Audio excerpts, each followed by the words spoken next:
느헤미야 두 번째 시간 함께 하도록 하겠습니다.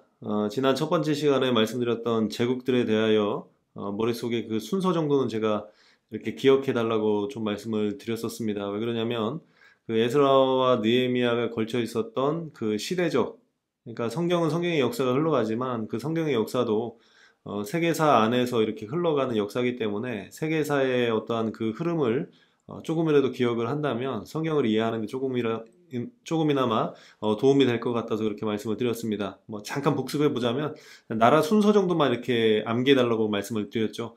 첫 번째로 일어났던 제국이 이제 아수르 제국. 이 아수르 제국은 북이스라엘의 멸망과 관련이 있는 그러한 나라고, 그 다음에 아수르 제국을 누르고 이제 바벨론이 그 패권을 장악을 하죠. 그래서 이 바벨론은 남유다의 멸망과 관련이 있는 그러한 나라고, 그 다음에 이 바벨론을 누르고 이제 바사 제국, 페르시아 제국이 일어나게 되죠.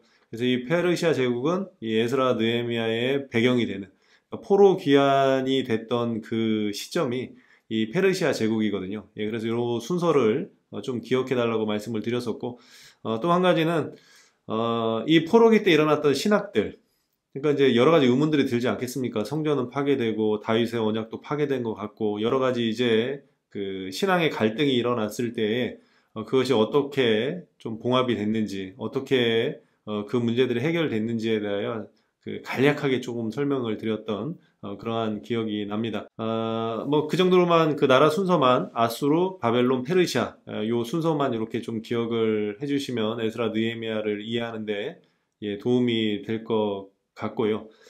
또 이 에스라 느헤미야는 그 한 권의 책으로 되어 있었습니다. 그러니까 성경이 이제 히브리어로 쓰여져 있는데 그 히브리어로 쓰여져 있는 그 성경은 원래 한 권으로 되어 있습니다. 그래서 그 유대 역사사가인 요세푸스나 또 탈무드 전성을 보면은 이 에스라 느헤미야가 한 권으로 되어 있는 것을 알 수가 있고요.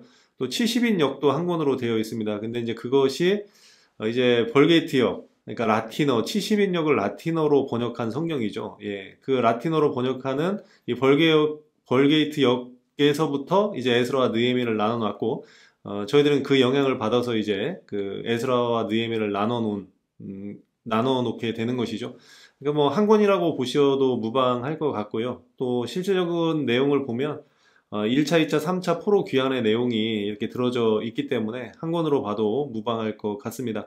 그리고 저자는 그 에스라로 보는 것이 그 맞는 것 같습니다. 뭐 여러 가지 뭐 설들이 있는데 가장 뭐 적합한 것이 에스라가 아닐까 이러한 생각을 갖습니다. 오늘은 이제 그 제가 지난 시간에 숫자를 조금 외우게 해드리겠다고 좀 말씀을 드렸었죠. 그 뭐 그렇게 중요한 숫자는 아닙니다. 그런데 왜 숫자를 외워야 되느냐? 제가 외운 것이 억울해서 이 강의를 듣는 우리 성도님들에게 이렇게 외우도록 제가 좀 강요를 해보도록 하겠습니다. 이제 이스라엘의 멸망에 대해서 저희들이 살펴볼 건데요. 저희들은 그 이스라엘이 왜 나눠졌는지 알고 있지 않습니까? 그 솔로몬의 아들인 르호보암, 예, 그때 이제 나라가 나눠져서 북쪽은 여로보암이 다스리고 남쪽은 르호보암, 다윗의 계보를 이은 그 왕들이 이제 이렇게 다스리게 되는, 이제 그때부터 이제 북이스라엘, 남유다, 예, 이렇게 갈라져서 이렇게 나라가 형성이 됐었죠. 그래서 이제 두 나라가 이제 각자 독립해서 그 역사가 흘러가고요. 또 멸망하는 때도 이렇게 다르게 성경은 기록을 하고 있습니다. 어쨌든 간에 그렇게 나눠진 상태 속에서 이제 이스라엘이 어떻게 언제 멸망했는지 살펴보도록 하겠습니다. 이스라엘의 멸망, 북이스라엘은 BC 722년 호세아 왕 때 아수르에 의해서 멸망을 당했습니다. 그래서 저희들이 이제 외워야 될 숫자는 722년. 예, 이걸 어떻게 외우느냐? 이렇게 외우시면 됩니다. 북이스라엘은 722년에 망했는데 왜 722냐?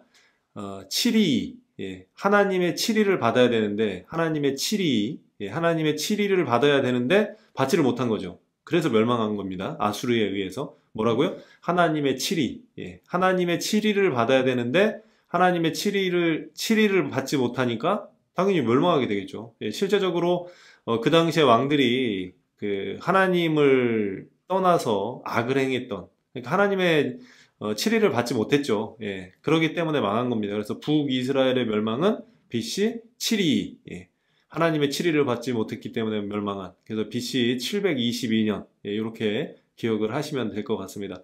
어떻게 멸망했다고요? 예, 하나님의 7위를 받지 못해서. 그래서 그 연도가 BC 722년, 722. 예, 이렇게 외워주시면 되고요. 남유다는 BC 586년 시드기야 왕 때 바벨론에 의해서 멸망을 당했습니다. 이 586은 또 어떻게 외우느냐? 이렇게 외우시면 될 것 같아요. 5, 88한 육신. 예. 그러니까 하나님의 7위를 받으면 7위를 받지 못해서 멸망했는데 남유다도 마찬가지로 하나님의 7위를 받지 못해서 5, 88한 육신. 예. 그러니까 586. 예. 5, 88한 육신. 예. 하나님의 7위를 받아서 이 육신이 죽어야 되는데 육신이 죽지 않고 88하니까 멸망을 당하게 됐습니다. 그래서 남유다는 BC 588한 육신, 586년도에 이렇게 멸망을 하게 됩니다. 그래도 그냥 성경을 좀 읽는 신앙인이라면 그래도 요 연도 정도는 조금 기억해 주시면 좋을 것 같습니다. 북이스라엘은 7위, 하나님의 7위를 받지 못해서 멸망했기 때문에 BC 7위. 남유다는 BC 588한 육신, 586년도에 BC 586년도에 바벨론에 의해서 멸망했다. 예, 이렇게 기억을 하시면 될 것 같고요. 성경에 보면 이 포로기가 바벨론 포로기가 70년이라는 말이 많이 등장을 하죠. 그 다니엘 9장 1절에 보면 메대 족속 아수르의 아들 다리오가 갈대아 나라 왕으로 세움을 받던 첫 해, 곧 그 통치 원년에 나 다니엘, 예, 이제 다니엘이 이 책을 통해 여호와께서 말씀으로 선지자 예레미야에게 알려주신 그 연수를 깨달았나니 곧 예루살렘의 황폐함이 70년 만에 그치리라 하신 것이니라. 저희들이 이 70년이라는 숫자를 많이 들었습니다. 바벨론 포로기 70년, 바벨론 포로기 70년, 이렇게, 저희들이 많이 들었었는데, 이 70이라는 숫자를 이렇게 좀 맞춰보려고 하니까 이게 쉽지가 않습니다. 왜 그러냐면, 실제적으로 포로로 끌려가기 시작한 시점은 BC 605년이고, 처음으로 이스라엘 백성들이 페르시아에서 돌아왔던 그 시점은 BC 537년입니다. 그러니까 연수로 보면 한 67년? 예. 요 정도 이렇게 되죠. 67년, 68년. 그래서 70이라는 숫자가 딱 떨어지질 않습니다. 근데 이제 70이라는 숫자가 딱 떨어지지 않으니까 왠지 별로죠. 예, 이게 70이라는 숫자가 딱 떨어져 줘야 되는데. 예. 그래서 이 70이라는 숫자를 맞춰 봤는데 성전 파괴에서 성전 재건. 그러니까 솔로몬 성전이 BC 586년, 그러니까 남유다가 실제적으로 침공을 받은 건 BC 605년부터 침공을 받습니다. 그러나 남유다의 멸망을 아까 내가 뭐라고 했죠? 588한 육신, 586년으로 이야기를 하죠. 이 586년은 바벨론에 의해서 예루살렘 성전이 파괴가 됩니다. 그러니까 완전히 망했죠. 그러니까 성전 파괴가 586년도에 일어났다는 것이죠. 그래서 성전 파괴된 586년과 또 에스라서에 나오는 수룹바벨, 두 번째 성전을 수룹바벨 성전이라고 하지 않습니까? 그래서 수룹바벨 성전이 완공된 BC 516년. 예, 그렇게 하면 이게 딱 70년이 됩니다. 그러니까 아마, 정확하진 않겠지만, 포로로 잡혀가서 포로로 돌아왔던 그 시기보다는 성전이 파괴되고 성전이 다시 지어진 그 시점으로 이 70년을 계산하지 않았을까. 이렇게 생각을 해봅니다. 어쨌든 성전이 파괴되고 다시 지어진 시점을 보면은 이게 70년이 됩니다. 근데 남유다가 586년도에 망했다고 했고요. 이제 앞으로 가면서 성전이 다시 지어졌던 그 시기가 516년이라고 이제 저희들이 공부를 할 겁니다. 예, 그렇게 되면은 딱 70년이 이렇게 됩니다. 그래서 그냥 저는 그렇게 70년이 아닐까 이렇게 생각을 해봅니다. 그러면 이제 1차 귀환. 잡혀가기는 바벨론 제국 때 잡혀가고 풀려나기는 페르시아 제국 때 풀려납니다. 그러니까 바벨론이 남유다를 침공을 해서 605년부터 이렇게 침공을 해서 남유다가 망한 BC 586년까지. 예. 그러니까 이제 바벨론에서 계속 이제 잡아갔습니다. 예, 605년부터 잡아가서 3차를 통해서 이제 잡아가고요. 그러고 나서 이제 귀환은 페르시아 제국 때 이렇게 귀환을 하게 됩니다. 그 페르시아 이제 고레스 왕 때 이렇게 귀환을 하게 되는데 저희들이 그 고레스 칙령이라고 많이 들어봤죠. 그러니까 이제 포로들을 이제 본국으로 돌아갈 수 있도록 왕이 이제 조서를 내리는 그것을 이제 고레스 칙령이라고 하고 저희들이 이제 뭐 말씀이나 성경 읽을 때 많이 들었던 그런 내용이죠. 그래서 페르시아 고레스 왕 때 고레스 칙령을 통해서 그 돌아오게 됩니다. 또 이제 숫자를 또 외워봐야죠. 예. 그 1차 귀환 연도가 BC 537년입니다. 근데 537년에 어떻게 돌아왔느냐? 이렇게 외우십시오. 5센 7. 예. 7이 세다는 것이죠. 5센 7. 7은 왠지 그 좋은 거니까 예. 그 세다고 이렇게 좀 하면 될 것 같고요. 그래서 어쨌든 5센 7. 5센 7. 예. 그러니까 7이 세다는 거죠. 예. 그래서 BC 537년에 5센 7. 예. 이렇게 돌아오게 됩니다. 예. 외워지시나요? 예. 저는 이렇게 외웠습니다. 그래서 1차 기한은 BC 5센 7. 예. 그 1차 기한이 그렇게 이어지고요. 그 다음에 이제 그 대표적으로 그들이 이끌었던 사람들은 셀스바살, 스룹바벨이라는 사람을 통해서 이렇게 귀환을 하게 됩니다. 이게 뭐 셀스바살과 스룹바벨을 유다 왕족이라고 이렇게 하는데 뭐 또 주석을 찾아보니까 셀스바살과 스룹바벨이 또 같은 사람이 아니냐 뭐 이런 설들이 있습니다. 같은 사람이 아닌 것 같은데 또 같은 사람이라고 하는 그런 설들도 있는데 뭐 그냥 셀스바살 뭐 이렇게 스룹바벨 이렇게 나눠서 봐도 없을 것 같고요. 어쨌든 5센 7. 예. 1차 기한은 5센 7. 5센 7. 예. 이렇게 해서 돌아왔다는 거 이렇게 생각을 하시면 되고요. 그때 돌아온 숫자들이 49,897명이 돌아왔습니다. 성경에 보면 그 명단이 굉장히 자세하게 나옵니다. 예, 뭐 누구 자손 누구 자손 누구 해서 몇 명 이렇게 기억을 합니다. 이 숫자도 외워버리죠. 뭐 나온 숫자니까. 예, 이건 어떻게 외우시냐면요. 그 성경도 이 숫자를 정확히 표현하고 있으니까 그 아마 이 숫자는 하나님의 심정이 담겨져 있으리라 생각합니다. 그 당시에 돌아왔던 그 사람들, 그 당시 그 시대 상황을 보면 이미 이제 포로로 잡혀갔던 시간들이 좀 오래 지나갔고 또 나름 거기에서 그 터전을 잡고 살아왔죠. 그 페르시아 때는 뭐 바벨론 때도 마찬가지고요.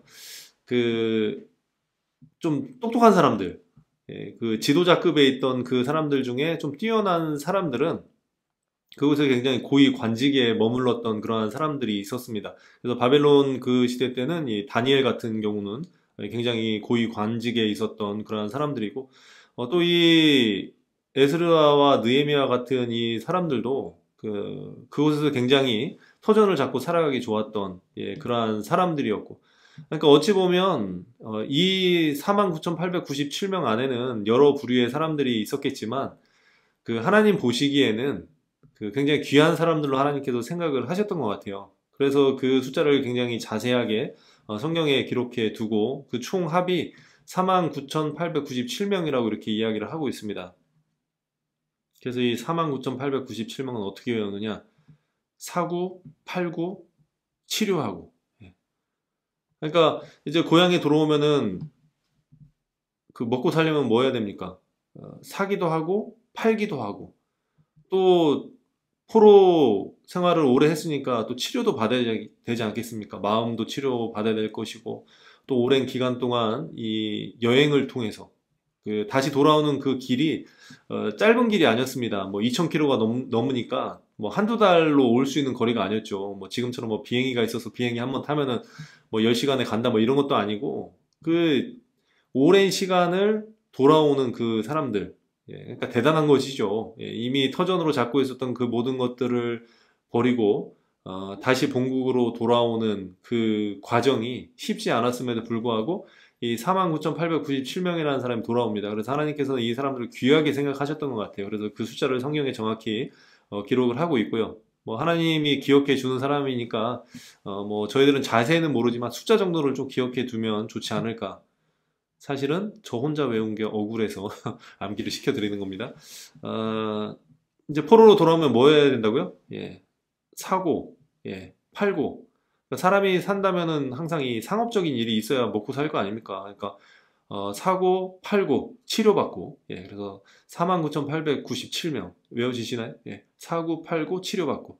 49,897명이 1차 때 이렇게 돌아오게 됩니다. 그러고 나서 이제 이들이 와서 한 일은 뭐냐면 성전 재건 공사를 하게 됩니다. 근데 사마리아 방해로 16년간 중단이 되고 이제 학개와 스가랴의 동료로 BC 520에서 BC 516년 예, 4년 만에 제2 성전인 스룹바벨 성전이 완공이 됩니다. 아까 내가 말씀드렸죠. 그 이스라엘이 몇 년도에 멸망을 당했다고요? 그 성전이 파괴됐다고요? 588한 육신. 예. 586년. 그리고 그때 이제 성전이 파괴됐다고 말씀을 드렸죠. 예. 그러고 나서 이 수룹바벨 성전, 수룹바벨을 통해서 제 두 번째로 이제 예루살렘 성전이 완공이 되는데 그게 몇 년이라고요? BC 516. 예. 그래서 그 숫자를 빼보면 70년. 그래서 바벨론 포로기가 70년. 예. 요렇게 기억을 하시면 될 것 같습니다. 이게 이제 1차 귀환 그 내용이고요. 다시 한번 복습해 볼까요? 1차는 언제 했다고요? 오센칠. 예. 537년도에 몇 명이 들어왔다고요? 4989 치료하고. 예. 49,897년. 예, 이렇게 돌아왔다는 거 이렇게 기억을 하시고 돌아와서 성전이 몇 년도에 지어졌느냐? 516년. 그러니까 이거는 588한 육신에서 70년을 빼면 516년이 되겠죠. 예, 이렇게 기억을 하시면 될 것 같습니다. 두 번째 2차 귀환. 예, 2차 귀환은 BC 458년 페르시아 아닥사스다 왕 때 이렇게 돌아옵니다. 어떻게 돌아오냐면 누구와 돌아오냐면 에스라. 예, 이제 에스라 느헤미야를 쓴 에스라와 함께 이렇게 돌아오게 되고 에스라는 율법 학자이면서 제사장. 예, 이게 이제 그러한 사람이죠. 그래서 그가 와서 한 그 일 중에 하나는 신앙 개혁 운동을 하게 됩니다. 이방인과의 통혼 문제를 해결하는 그러한 일들을 이렇게 행하게 됐습니다. 2차도 좀 외워봐야죠. 1차가 5센7년도에 와서 4989 치료하고 이제 사람들이 많아졌죠. 이제 예루살렘에 그렇게 사람이 많지 않았는데 4989 치료하는 사람들이 늘어나니까 뭘 하고 싶어겠습니까? 사업을 하고 싶겠죠. 그래서 사업할 거야. 예, 사업할 거야. 예, 그래서 458년도에 2차 기원이 시작이 됩니다. 뭐라고요? 사업할 거야. 예, 그래서 458년도에 2차 기한이 시작이 됩니다. 그런데 몇 명이 왔느냐? 1754명. 예, 이 사람들은 어떻게 외우냐면요. 예, 일하고 치료하는 사람들이 오네. 예, 그러니까 1차 때 5센7년도에 4989 치료하는 사람들이 왔죠. 그랬더니 2차 때 사업할 거야. 458년도에 오는데 그 사람들, 오는 사람들 중에는 일도 하고 치료도 하는 사람들이 오네. 예, 그래서 1754. 일하고 치료하러 오네. 예, 외워지시나요? 예, 그냥 저는 이렇게 외웠습니다. 예, 그러니까 458년에 사업할 거야. 예, 그래서 458년도에 귀환이 시작이 되고, 그 다음에 몇 명이 오느냐? 일하고 치료받는 사람들이 오네. 그래서 1754명이 돌아옵니다. 예, 그래서, 네, 돌아오게 됐습니다. 그냥 이렇게 외우시면 될 것 같고요. 그 다음에, 3차 기한. 3차 기한은 BC 444년도에 이렇게 이루어집니다. 아닥사스다 왕 때 그 귀환을 하고요. 저희가 이제 느헤미야에 나오는 이 느헤미야와 그 숫자는 이제 나오진 않습니다. 예, 그 다음에 이제 숫자가 나오지 않기 때문에 제가 물음표로 놨고요. 그때 이제 느헤미야가 와서 한 일 중에 하나가 예루살렘 성벽을 재건을 합니다. 52일 만에 기적적으로 이제 재건을 하는 그러한 일이 있습니다. 이제 3차 기한 연도 444 외우기 쉽죠. 예, 이렇게 외우시면 됩니다. 싸싸싸. 예, 그러니까 사람들이 와서 4989 치료받고 일하고 치료하고 오네. 예.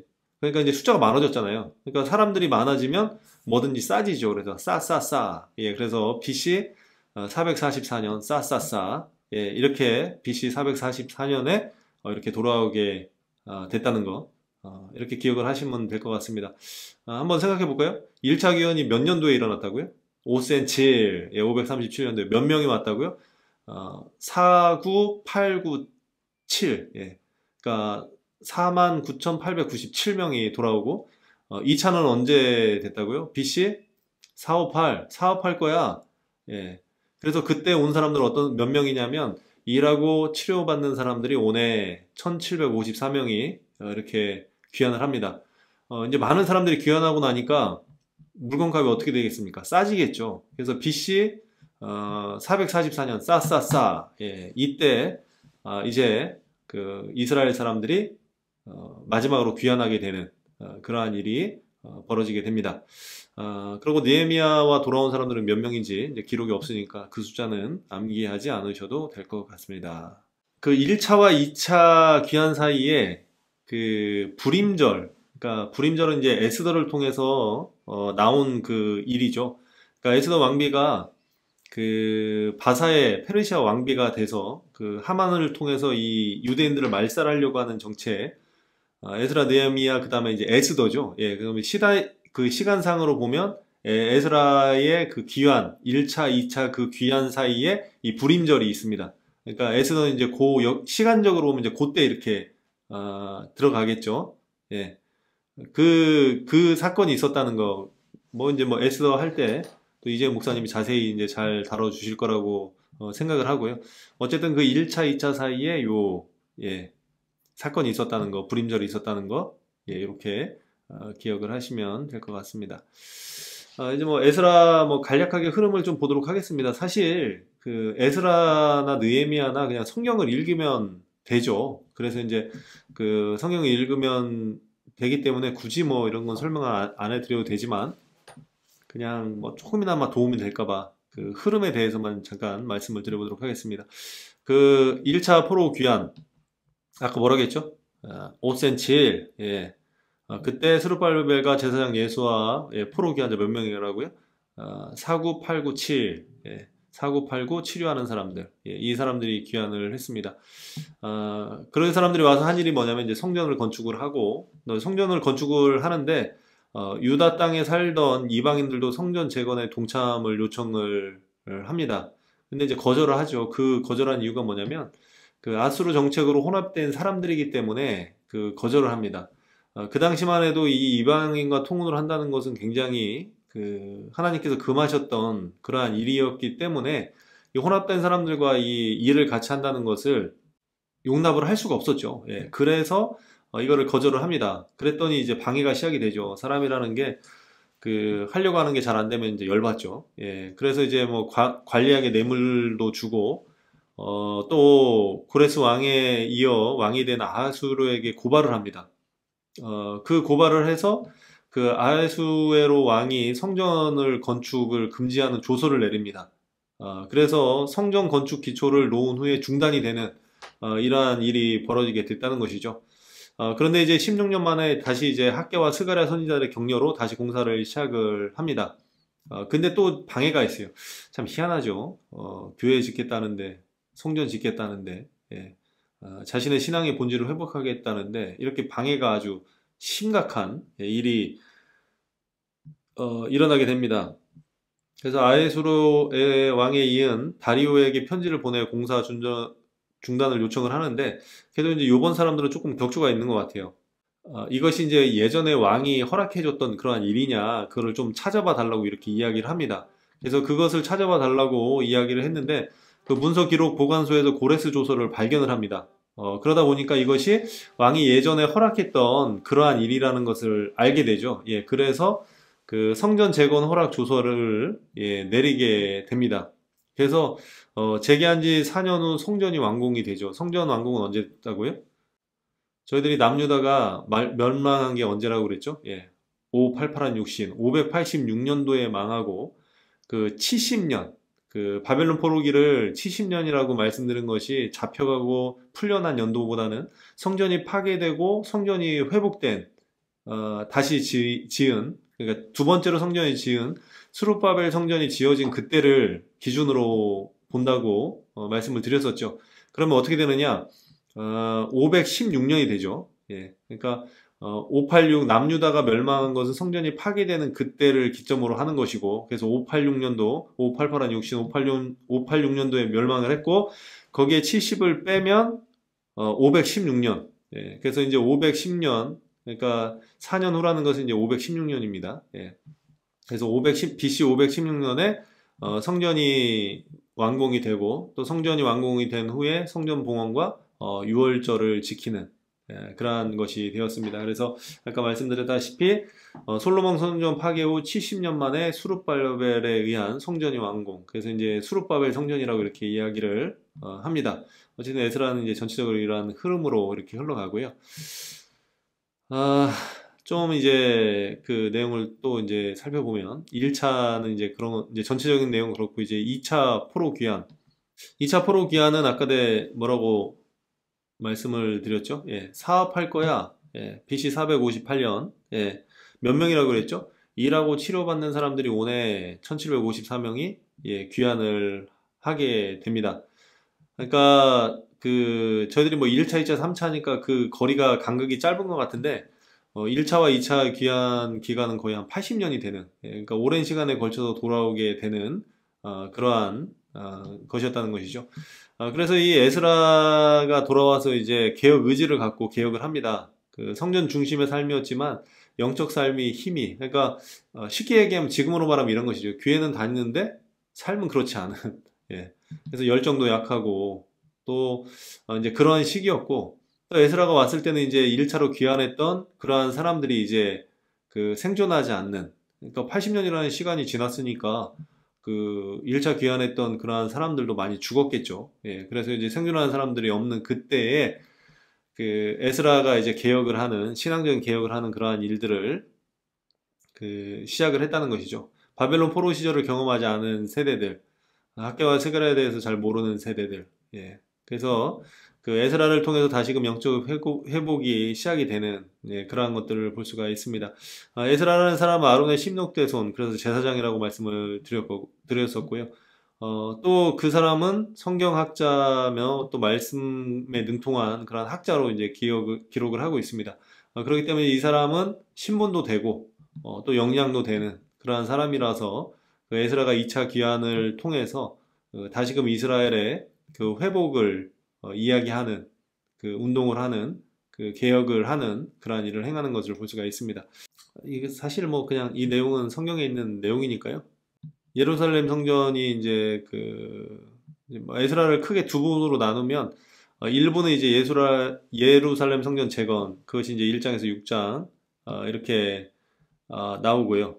그 내용은 그냥 뭐 보시면 될 것 같고 그 다음에 이제 뭐 장으로 보면 1장에는 이제 고레스의 포로 귀환 허가 칙령과 귀환을 희망하는 이스라엘 백성들 반응 세습하는 뭐 이제 이런 예. 그냥 성경에 나오는 내용입니다. 그냥 1차 귀환자들의 가게 및 지역별 총수 아까 그 저희가 외웠던 그 숫자 있지 않습니까? 몇 명이라고요? 49, 89, 7요하고 49,897명. 예, 이제 이 사람들의 이제 총수가 이제 이 장에 나오고요. 그다음에 성전 공사 준비 착공식, 그다음에 막 뭐 방해했던 그런 내용들, 뭐 그 상소를 통해서 다시금 할 수 있고, 뭐 막았다가 다시 허락하는 이제 그러한 내용들, 그래서 이제 이러한 일들이 진행이 됐다 이렇게 되고요. 그다음에 이제 에스라를 두 분으로 나눠서 이제 7장과 10장 신앙 개혁 운동에 대해서 이렇게 기록을 하고 있습니다. 에스라가 와서 이제 그렇게 하죠. 그 중에 이제 가장 큰 문제 중에 하나가 무엇이냐면 이방인과의 통혼 문제가 이렇게 있었습니다. 이거는 마지막에 한번 다시 말씀을 드리도록 하고요.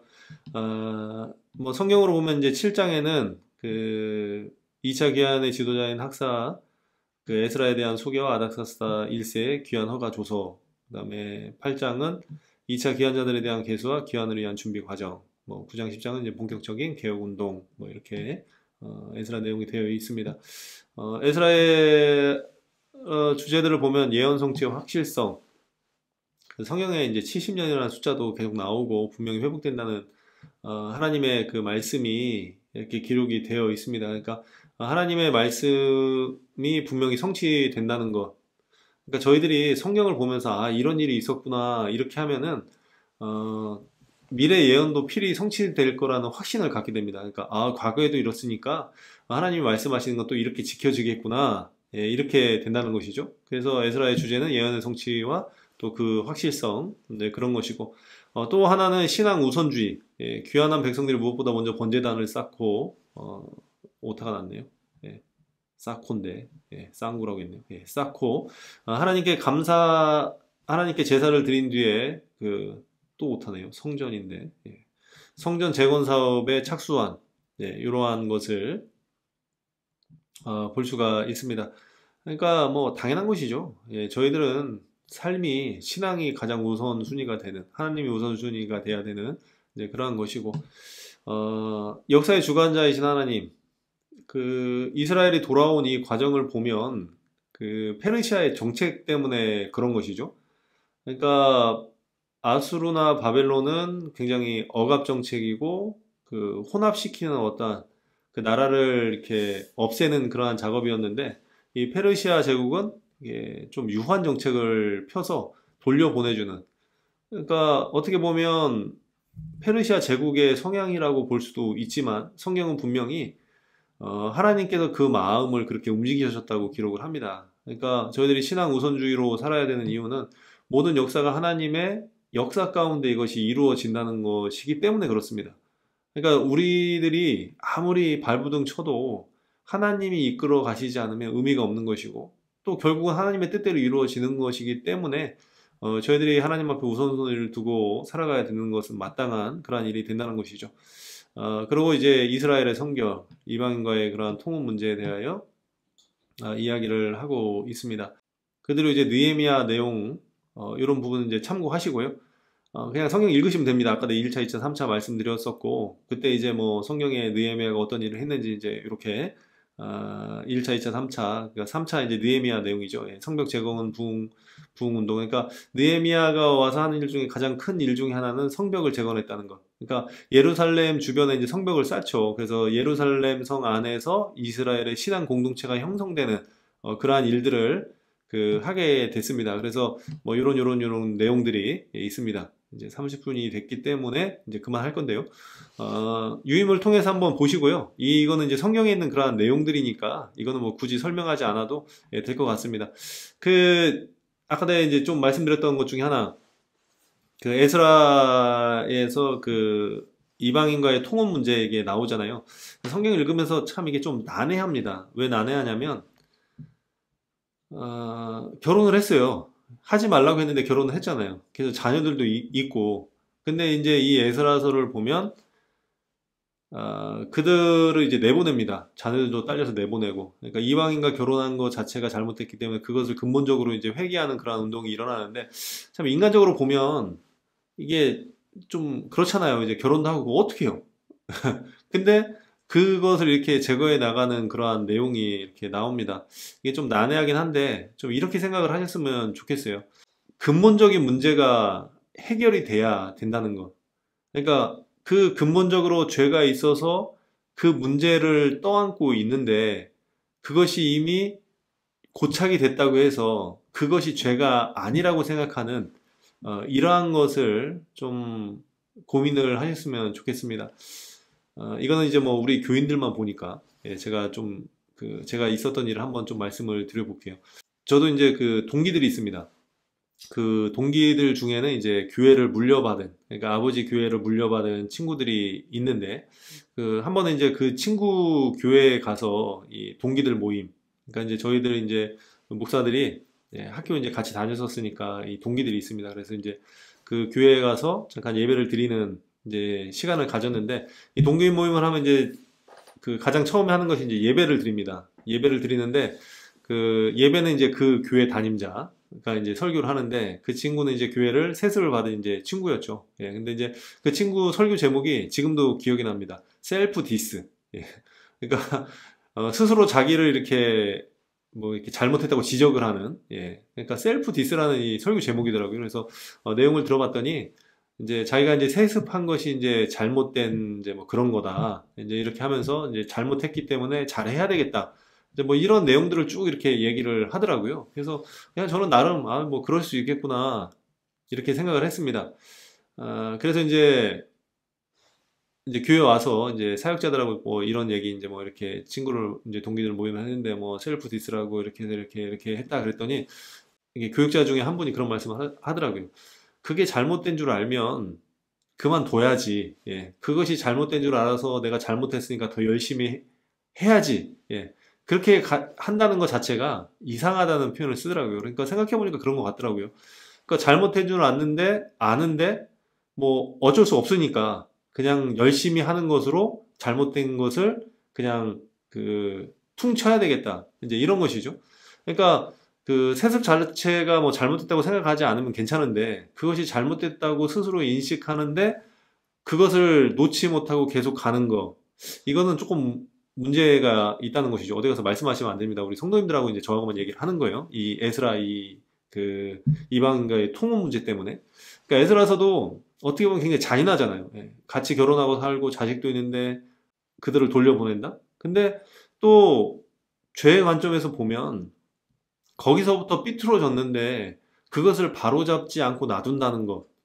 이거는 조금 애매하다는 것이죠. 예, 그래서 뭐 좀 자유롭게 생각해 해 보셔도 되지만 그냥 개인적으로는 그렇습니다. 그 처음에 삐뚤어진 그것을 바로잡지 않고 그 위에 쌓아진 모든 것들은 사상누각, 예, 모래 위에 쌓은 예, 그러한 집과 같은 예, 그런 것으로밖에 될 수 없다는 것이죠. 그래서 에스라가 이 통혼 문제를 해결했던 것은 아마 그런 의지가 있지 않았을까 예, 이렇게 생각을 가져봅니다. 그리고 이 에스라는요, 에스라서는 담임 목사님이 말씀 디저트라고 해서 굉장히 자세하게 해놓은, 알고 계시죠? 그게 팟빵하고 유튜브에 올라가 있습니다. 그러니까 에스라서의 의문점은 그 강의 들으면, 담임 목사님 하신 에스라서를 들으면 굉장히 정확하실 겁니다. 예, 정확합니다. 예. 그러니까 그걸로 이렇게 참고를 하시고 저하고 하는 에스라 느헤미야는 여기까지 예, 이렇게 하도록 하겠습니다. 또 건강하시고요. 또 다음에 또 예, 제가 맡은 그 부분들 또 이렇게 강의할 때 만나도록 하겠습니다. 항상 승리하시기를 주님의 이름으로 부탁을 드리겠습니다. 안녕히 계세요.